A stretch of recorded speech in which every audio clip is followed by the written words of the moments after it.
takes time until technologies, especially decentralized technologies like Bitcoin and the Lightning Network, can be adopted and implemented in a way that they can serve millions, billions of people in that way that we imagine now it should be, you know. It's like also, I mean, YouTube was not working like today 10 years ago, or I don't know, 8 years ago. Yeah? And I think the more people were to use Lightning, the more they would see how reliable it actually is today. I started, I think my first Lightning wallet, I know very much exactly in January 2019, I opened my first channel, actually not really knowing what I'm doing, but I had it. And I can remember how difficult it was back then compared to today, to wallets like Mutiny, Phoenix, Breeze. They are very convenient and really easy to use. And so most of the time I have no problem to onboard people to these kinds of wallets, because you don't need to explain block time to people, or mining fees, or coin control, which is a topic when the fees are going up, like in the last couple of months. Suddenly we need to talk about coin control, and it's not that easy. It's easy to onboard people, to push them into a wallet and say, here you are. But it takes a long time, basically, and that's from my own experience, until you realize what you all need to know to manage your on-chain Bitcoin in an efficient and secure manner. So Lightning wallets are an incredibly helpful tool, because they obfuscate all those problems, basically. They are not there. But yes, as you say, sometimes opening a channel at the moment is very expensive. And I get screenshots of people from Zambia who are actually angry and disappointed and saying, what's going on here? I mean, because I tell them always, use Phoenix, it's self-custodial, and that's important for your funds.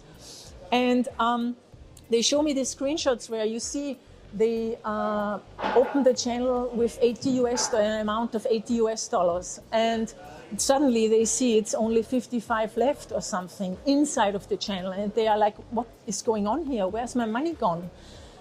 And it's hard to explain. That's why I'm very happy to see at conferences like the Tuscany Lightning Conference today and these days, that the development is ongoing. I mean, I knew it. It's just a reassurance for me to see how far we have come.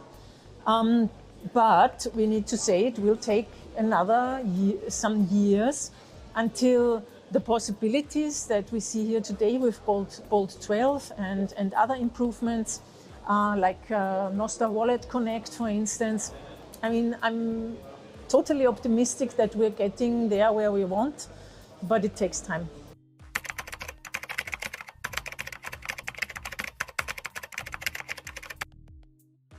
From my experience in the Global South, it's more used as a medium of exchange, but of course it's also used as a store of value, because Bitcoin can be both, and it is both. We know that.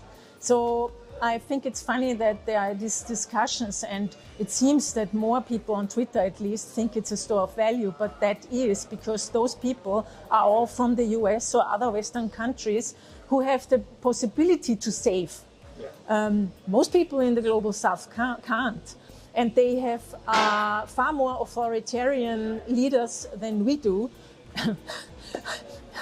I mean, I hope they are less authoritarian here, but this is a phenomenon we have everywhere. And so they have more the need to use it as a medium of exchange.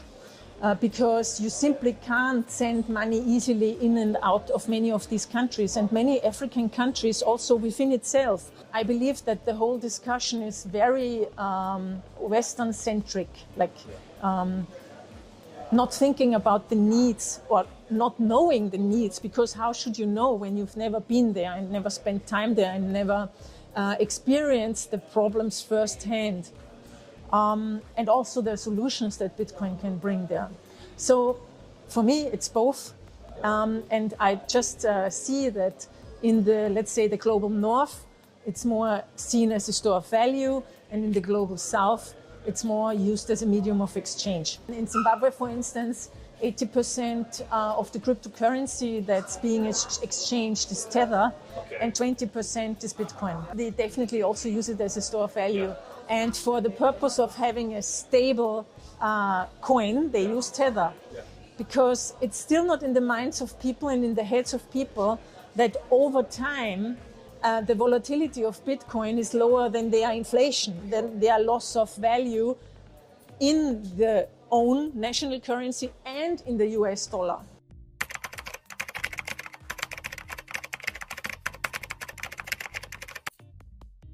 Yes, it made me more open, definitely, for the idea of Bitcoin and for a tool that helps us to empower ourselves against rules that someone made up, which can basically be totally against your identity or what you want to do, your basic freedoms. Yeah. And from that perspective, Bitcoin, in my view, is the only tool that fulfills that need, because it's the only tool that's really uncensorable. And just as an example, in Zambia, I met with a woman. She organized some protests in her country. She's a lesbian rights group, homosexual rights group, and she was arrested. And the first thing that the government did was close down her bank account. So that's where you can see how Bitcoin can help all different groups and human rights issues, enforce human rights basically in the world. So yeah, that's why I'm into Bitcoin.